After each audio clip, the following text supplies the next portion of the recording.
sahod ko sa YouTube. Ayan, dito kami kakain ng nanay ko sa Bruce Inasal. So, nagpaalam naman ako dito na kung pwede ako mag-vlog. Ayan, Bruce Inasal. So, andito kami ng aking nanay para mag-celebrate sa aking sahod sa YouTube. Oh, dati kasi ay nagluluto lang ako sa bahay kapag kumukuha ko ng sahod sa YouTube.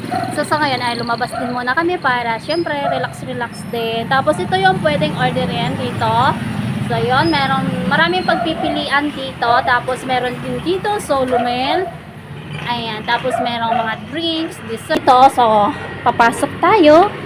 Wow! So, yun na nga, papasok na tayo. So, andito yung nanay ko dito sa loob habang naghihintay ng aming in-order. So, ayan, wala pang gaano tao. Kaya, ayan, nag-vlog muna ako. Syempre, nagpaalam din ako. Ayan, ang Bruce Sinasal. At yan na nga, paparating na yung aming in-order. Wow! So, ito yung gustong-gusto ko sa luto ng manok. So, toasted. Tapos, maayos talaga yung pagkakaluto. Ayan o, sobrang laki ng manok dito. Talagang parang halos katulad lang din sa mga inasal. So, ayan. Tapos, ayan, ready na yung aming in-order. So, yan nga lang nakalimutan ko na kumuha ng kutsara. At syempre, ayan na, enjoy tayo dito. At syempre, hindi ko nakakalimutan ang aking mga fur babies na uwian ng pasalubong. Ayan, inorderan ko din sila para sa kanila.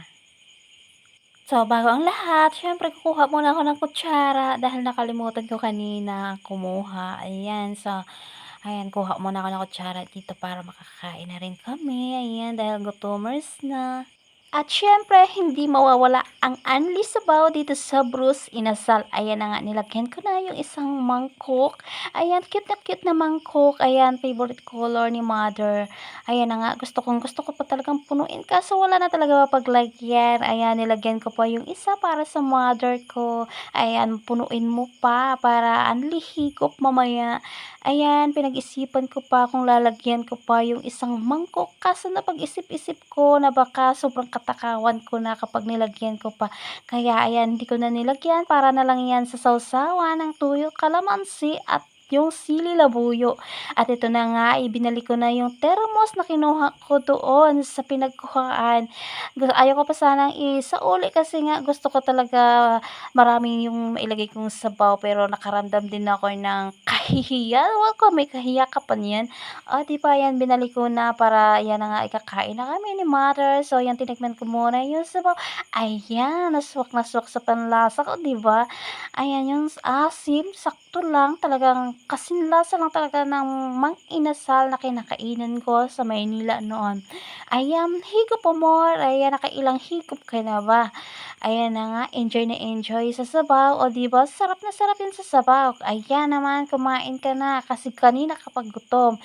Okay, tikman mo na yung manok kasi nga, yan yung gusto mo, 'di ba? Sa luto ng manok, yung toasted. Ayan, napakalaki ng manok. Talagang busog-busog ka dito pag kumain ka sa Bruce Inasal. Ayan na nga, talagang sobrang laki ng pagkakaano dito sa manok na 'to. So, yun na nga, talagang binalandra.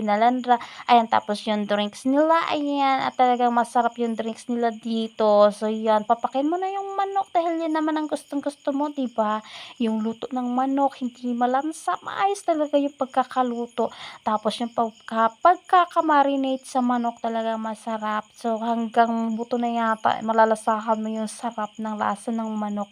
Ayan, nagkamay na nga ako pero may plastic yan ha. Pero mas pinili ko na nakakamay talaga. Ayan, higop po more ng sabaw. Enjoy sa sabaw. Ayan na nga, piniga ko pa yung kalamansi para sa sausawan ng manok. Ayan, piga-piga ka pa. So, yon, lagyan mo na ng sili. Durugin mo na yung sili. Ayan, kutsarain mo. Yan, enjoy mo na yan. Yan, durog pa more. So, yan na nga, inilagyan ko na nga ito ng toyo para ayan, ma-enjoy yung pagkain ko dito. Yung nanay ko naman, enjoy na rin sa pagkain habang ako ay nagvo-vlog pa yan. Ayan, enjoy sa kain. Ayan, kutsarain o kakamayin. Kamayin mo na. Huwag mo na kutsarain. Total, sinimulan mo na kamayin kanina. Kaya ituloy-tuloy mo na yung pagkamay. O, di ba? Feel na feel ang lasa ng manok. Wow! At eto naman ay titikman ko siyempre yung kanilang drinks, talagang swak na swak din sa aking panlasa. Ayan, sakto lang yung pagkakatimpla. Ayan, so enjoy lang sa kain. Ayan, so papakin mo na lang kaya yung manok. Total naman, yun naman yung gusto mo, 'di ba? Ayan, kagatin mo na. Nahiya ka pa. Ayan, hindi ka na nga nahiya kanina eh. Ayan, feel din ang lasa. O, 'di ba? Enjoy lang sa kain. Dahil sahod mo naman sa YouTube, 'di ba? Kaya enjoy. Ayan na nga, may pa-sharon-sharon pa yan dahil nga hindi talaga naubos ni mother yung manok dahil nga malaki talaga ito. At yan na nga ay hiningian ko ng pambalot sa crew at ayan, binalot ko na nga para maiuwi din sa bahay dahil sayang din dahil binayaran ko yan. Ayan na nga ay nag-order pa ako ng para sa mga pamangkin ko para may maipasalubong ako sa kanila dahil bibisita kami sa kanila sa Batiano. So yan, at yan na nga ay para sa aking fur baby. O di ba wagi, sosyalin yung aking fur baby at yan na nga yung aking ibinalot. O di ba wagi. Bruce Sinasal na matatagpuan sa Dapawan o Chongan, Romblon. Ayan na nga, may pakaway-kaway pa. Shoutout sa iyo, kuya!